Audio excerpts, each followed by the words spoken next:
Welcome to our school without classrooms. This model is intended to show you one possible way of designing a space around our pedagogical ideas. Not knowing where this particular building would be situated, it's impossible to call this a final design. Think of this as a three-dimensional schematic mock-up.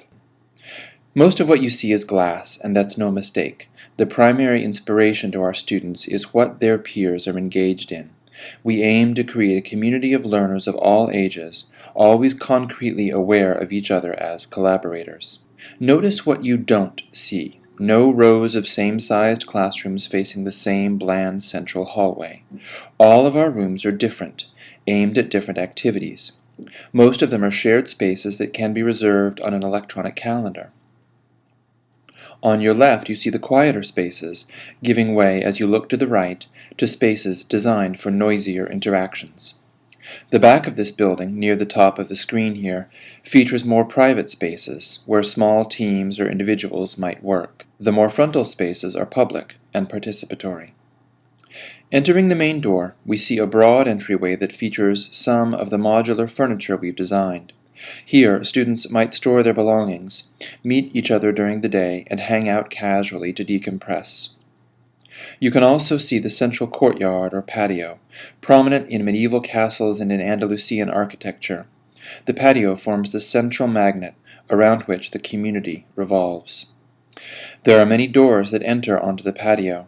It features an amphitheater that can be used casually during the day for groups completing work, and formally for final presentations and large group meetings. Depending on the climate in which this school is built, the patio may be open to the sky, covered by a roof to keep out rain, or enclosed like an atrium. Moving to an overview of the public side of the school, we see several large workspaces designed to facilitate a sense of energy and shared purpose. At left, it's easy to see the hall, often called a multi-purpose room, for medium-sized gatherings, such as drama or music practice or guest speakers. The gym is fairly small here, but the physical activity it encourages is important to a healthy community. The atelier is something you won't see in most schools, and it's part of our commitment to sustainability, in that much of what might go on in here revolves around using found materials for art and engineering. Now let's take a look at the exhibition area. Think of this as a set of movable walls that can be rearranged depending on what groups wish to exhibit. Here, it's set up as a maze to maximize wall space and invite learners to get lost among the art. The exhibits are just outside the Learning Cafe, which might be an open space for snacking, tutoring, and working informally on small projects. Taking up the main body of the public side is the dining and meeting foyer. Any activity that can tolerate many people talking at once will work here. The furniture can be rearranged to suit whatever activity needs to happen.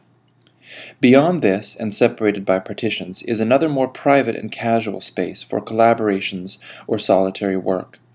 The furniture here is eminently modular, inviting students to rearrange it throughout the day to meet the needs of the moment.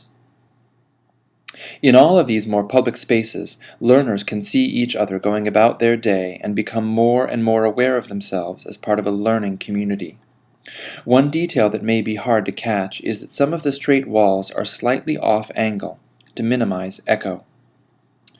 Turning now to the more private and quieter side of the school, the staff offices are arranged along a zigzag hallway, both to emphasize the transition to quiet and to baffle the sound coming from the more active side. Restrooms would likely be located back here as well. Our journey brings us to the lab and quiet work area. Walls are rounded to stifle echoes. Many introverted students may find this a refuge, and the space is designed to encourage the kind of flow and focus that encourages academic rigor and intellectual achievement. Moving on to the library, we see not only stacks of books and space to enjoy them, but also study carrels along the quietest and most private corner of the building.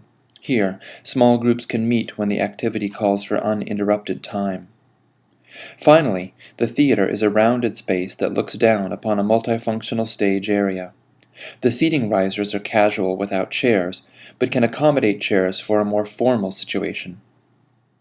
The theater is for lectures, plays, all-school assemblies, and final presentations.